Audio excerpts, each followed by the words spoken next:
আচ্ছা, তোমরা কি কাঁচকলার খোসা ফেলে দাও? আমি আজকে যেই পদ্ধতিতে রান্না করছি সেই পদ্ধতিতে রান্না করে দেখো তো কেমন লাগে। এক থালা গরম ভাত খেয়ে উঠতে পারো কিনা। কাঁচকলার খোসাগুলোকে কড়াইতে একটু সেদ্ধ করে নিচ্ছি। চাপা ঢাকা দিয়ে দিলে তাড়াতাড়ি সেদ্ধ হয়ে যাবে। এবার আরেকটা কড়াইতে অল্প করে রসুন,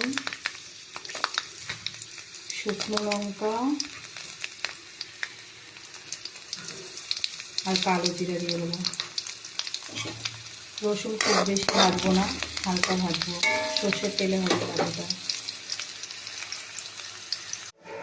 অল্প পরিমাণে পেঁয়াজও দিয়ে দেবো।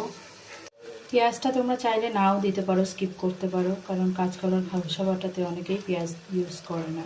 খোসা সেদ্ধটার মধ্যে একটু হলুদ দিয়ে দিলাম। খোসার জলটা শুকিয়ে নেব, ফেলবো না সেদ্ধর জলটা, কারণ এর মধ্যে প্রচুর আয়রন থাকে, ফেলে নষ্ট করে লাভ নেই। দেখো একদম পুরো শুকিয়ে গেছে জলটা। এবার নামিয়ে পাটায় একটু ভালো করে বেটে নেব। এবার বেটে নেব। আগে যেগুলো দিয়েছিলাম ভাজা, ওইগুলো এর সাথে মিশিয়ে নেব।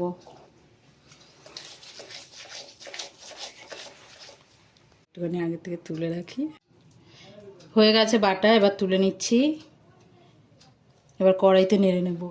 সর্ষের তেল গরম করে কালো জিরা ফোড়ন দেব, একটু লঙ্কা দিয়ে দেবো,